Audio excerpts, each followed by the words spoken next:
హైదరాబాద్ నగరం తీవ్రమైన వేడిమికి అల్లాడుతోంది. ఎండలు మండిపోతూ ఉండడంతో ప్రజలు అప్రమత్తంగా ఉండాలని వాతావరణ శాఖ హెచ్చరిస్తోంది. ఈ నేపథ్యంలో నగరంలోని కూకట్పల్లి, జగద్గిరిగుట్ట ప్రాంతంలో చోటు చేసుకున్న ఒక ఘటన ఎండ తీవ్రతకు అద్దం పడుతోంది. సోమవారం మధ్యాహ్నం సమయంలో కూకట్పల్లి, జగద్గిరిగుట్ట ప్రధాన రహదారి పక్కన పార్క్ చేసి ఉంచిన ఒక ద్విచక్ర వాహనం ఒక్కసారిగా మంటల్లో చిక్కుకుంది. స్థానికులు గమనించేలోపే మంటలు వేగంగా వ్యాపించడంతో బైక్ పూర్తిగా కాలి బూడిదయింది. ఈ ఘటనకు గల కారణాలు ఇంకా తెలియరాలేదు. అయితే భానుడి ప్రతాపానికి వాహనం వేడెక్కి మంటలు అంటుకుని ఉండవచ్చని స్థానికులు అనుమానిస్తున్నారు. ఈ ఘటన నగరంలో పెరుగుతున్న ఎండల తీవ్రతకు ఒక హెచ్చరికగా నిలుస్తోంది.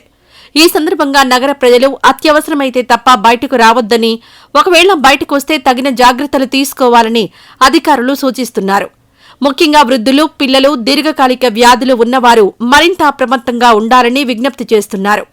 అలాగే వాహనాలను నేరుగా ఎండలో పార్క్ చేయకుండా ఉండడం మంచిదని సూచిస్తున్నారు.